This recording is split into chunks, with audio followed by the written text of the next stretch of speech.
Welcome to episode 19. We are picking up right where we left off before with the landing of Adrian, who's now on a suborbital trajectory over Moho.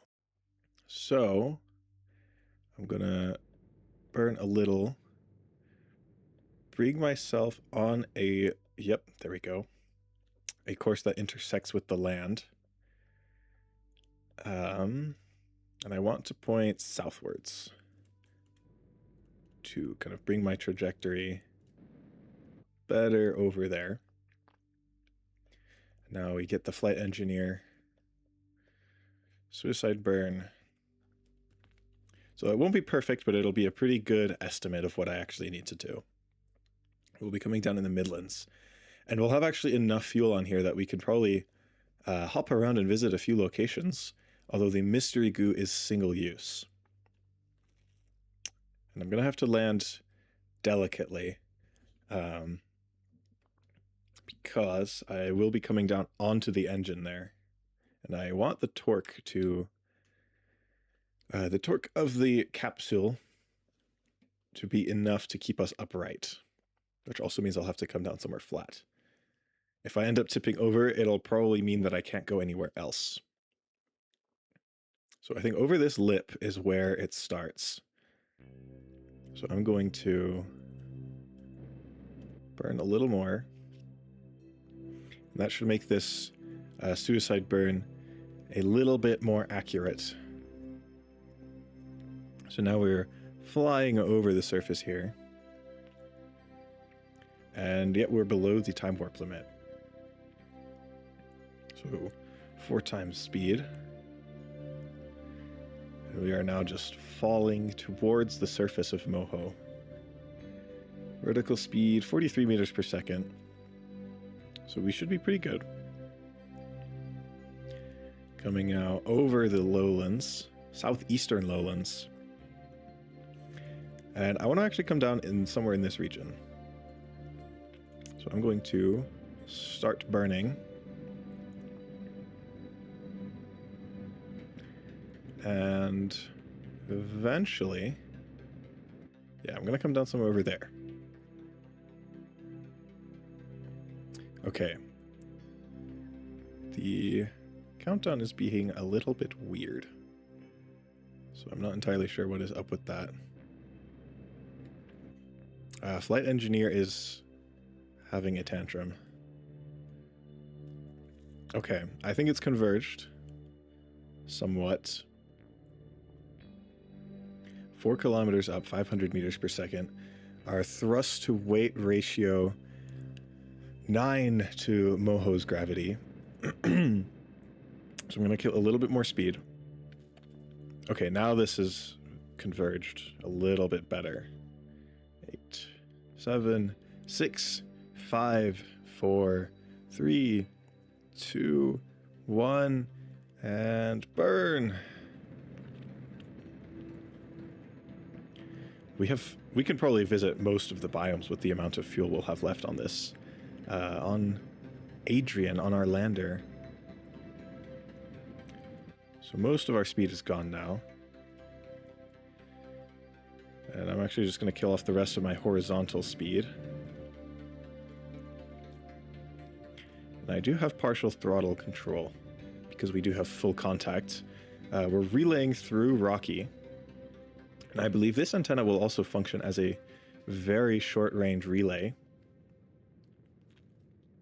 And the torque on this is proving to be strong. So I think we'll be able to land and stay upright on the nozzle. Which is good, that's what I wanted to do. So now kill off the rest of that speed. A few meters per second now. Nice and slow. A little too slow, actually. Kill off that last bit of lateral speed. Throttle, and we've landed. And we balance precariously on that nozzle there. Yeah. Okay. So now it's time for science. Let's start with the mystery goo. This is our one-time use. The goo seems to be trying to escape. Fascinating. Beam that home. And yeah, look how fast our batteries are recharging. It's because the sun is humongous. It looks to be... oh, we can also do this. Log seismic data. Sensor detects vibrations deep inside the planet. It appears that the interior is very volcanically active.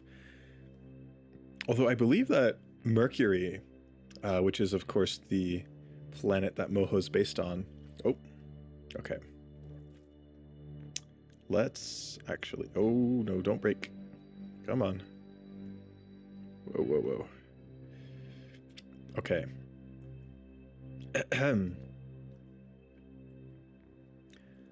Let's see if I can't get this to kind of line up better.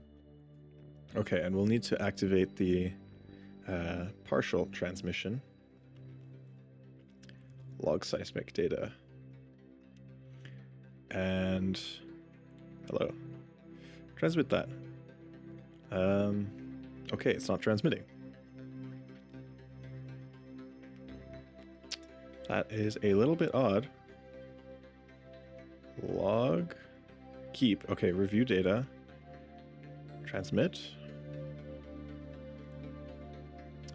Okay, for some reason it's not thinking that I actually have some data, so let's try save and reload. Seems to have a software bug with the seismometer on this thing. So let's reload.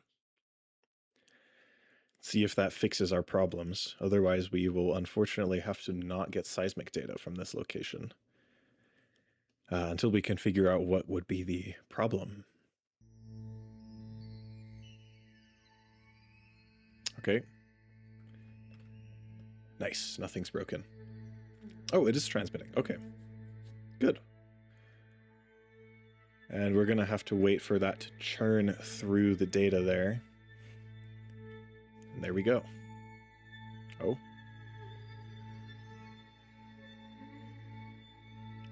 Okay, stop transmitting. Nope. Stop. Okay. Oh, there's still a little bit more that we can transmit. A small rumble shakes the cockpit before you can access the sensor. The cockpit? What are you talking about? This probe is not much larger than a single Kerbal. And, okay. Of course, we have the same problem. We don't have anything that we can impact right now. So we're just going to log pressure. Barometer is still reading nothing. Hello. Okay. More antenna troubles. It's cold. Wait. It's in the shade. Okay, something is broken with this antenna. It says it is aborting transmission. Well. What if we just wait until Rocky is over the horizon? And then I don't think we'll have contact with the Space Center anymore after that. Yep, okay, we've lost contact. Still says it's aborting transmission. Which is very odd. And that shouldn't be happening. So let's switch to Rocky. And we'll switch back and we'll see if that has fixed the issue. Maybe floating in space and being in the sun's rays, having the antenna be stowed away for so long has messed up with the electronics in some strange way. Okay. So we have control of this, of Rocky. So now let's warp until we've come back over the horizon. And then we can relay the communications, the science transmissions back to the Space Center. And we should be over the horizon soon.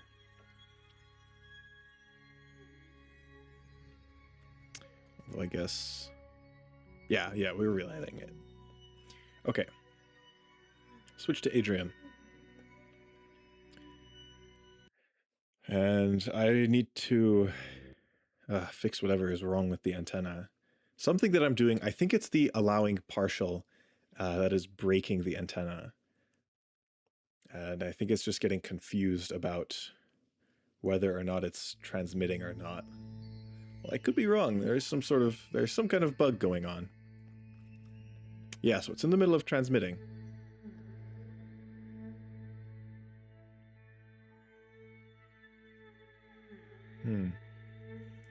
Strange.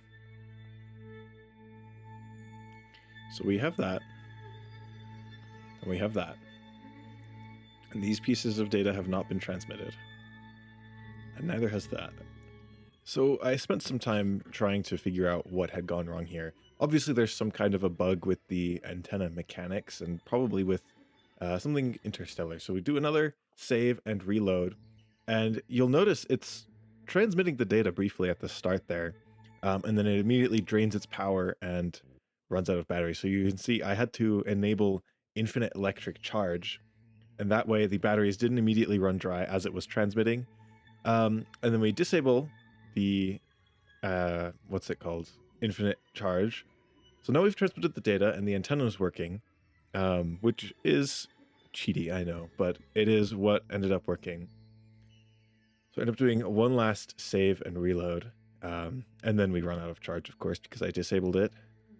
So, of course, turn it back on and reload. And once it happens, finish up the transmission there. And we should be good to go on our way after that finishes up all the way. And then we can disable it, of course, because I don't want to fly this thing around with infinite charge, because that would be cheating more so than, you know, having to do it to salvage the mission. So all of the science has been, in fact, transmitted away. Even the repeats that we had. So now there are going to be more biomes nearby, and we have some fuel left. So I think we could fly this over in a quick little hop and get to at least the Midlands, which should be to the north of us, which I do believe is the closest biome to where we are. So point up at 45 degrees, you know, maximum distance for the amount of fuel that we're given. And just wait until the impact reader says we're going to land in the Midlands. And it should be most of our fuel that we use to slow down once we're over there. So just get ourselves oriented and wait to fly on over, leaving the lowlands behind. And there is a mountain right over there that we're just going to pass to the side of, which might be highlands, although I'll have to check a biome map to be certain. And coming over to the edge of the crater now. And I'm just going to wait until the flight engineer indicates that we are over the Midlands before I actually start to do any sort of slowing down and getting ready to land. So getting oriented and killing off some speed, and now go back to real-time me. Okay, so we're coming up now on the Midlands. We're going to land right on the edge of them. And we're actually in the Midlands now. So now just doing our suicide burn, and we might have enough for another biome if there's one close by. Enough fuel, I mean. So I'm just going to slow myself a little down, give myself some more margins. Some room to work with. And slow down a bit more. And this should be good enough, I think, to land us safely on the surface in one piece, as I like to be. And we can science from the Midlands. What I ended up having to do to fix that weird antenna problem was basically just save reload but enable infinite electricity, which is cheaty, I know, but it's the only way I could actually get the antenna to work. And there's honestly enough electrical power coming in from those solar panels that really, I don't think it matters that much. So now I want to kind of lay this on its side. So that way, if SAS, if we run out of electricity, then, hello. What has happened here?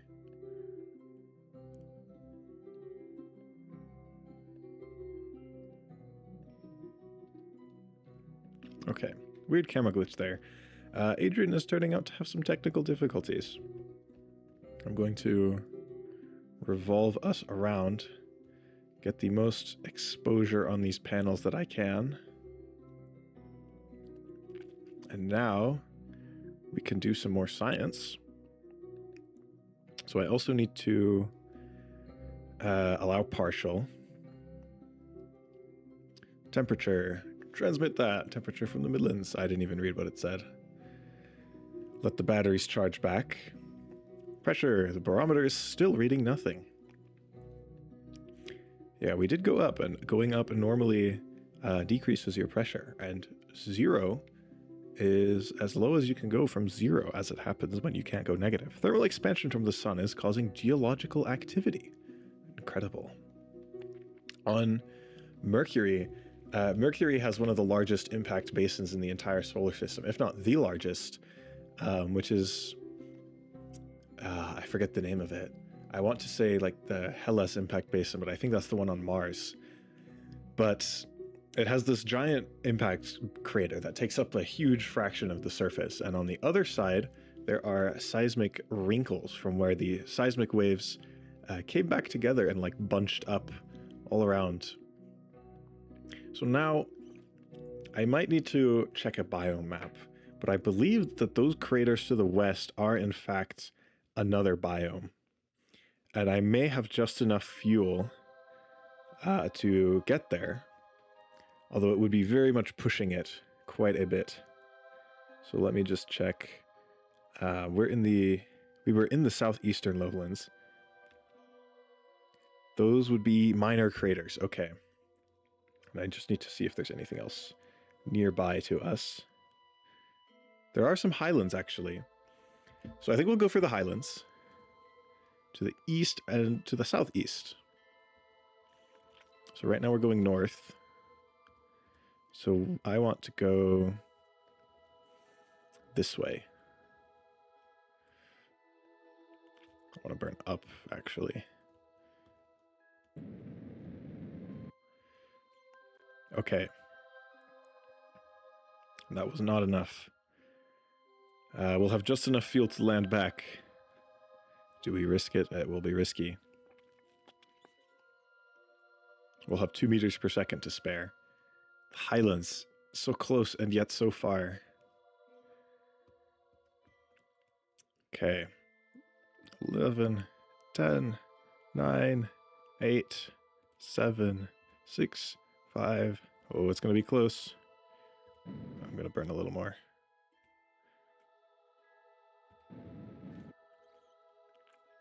Just 2 meters per second. Come on. Wow.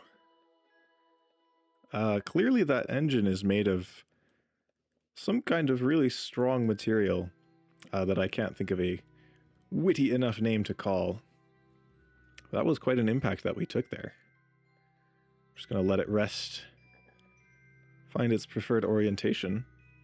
And that is us. We've landed on the surface of Moho and returned all the science we can. And I'm actually going to activate the record seismic data. So now in the future, when we slam things into the surface, we can do some science. 15, almost 1,600 science from that. We've initiated the first flyby scientific data, orbit, gravity of Moho, suborbital spaceflight, and landed, giving us a whopping almost 200,000 funds from that, as well as a ton of science. In fact, we can probably even get some contracts in the future to get science from the surface of Moho and space around Moho, which will give us even more funds to work with in the future. But for now, it's time to see what new technologies we can unlock Advanced actuators, some bigger and better robotic parts. Composites, giving us all sorts of new structural materials and photon sails, which I'm sure will be fascinating bits of technology to play with once I figure out how they work. What else can we get? We can get some advanced construction, bigger fuel tanks, experimental propulsion, resistojets, interesting, and nuclear propulsion. So we can probably get lots of these things.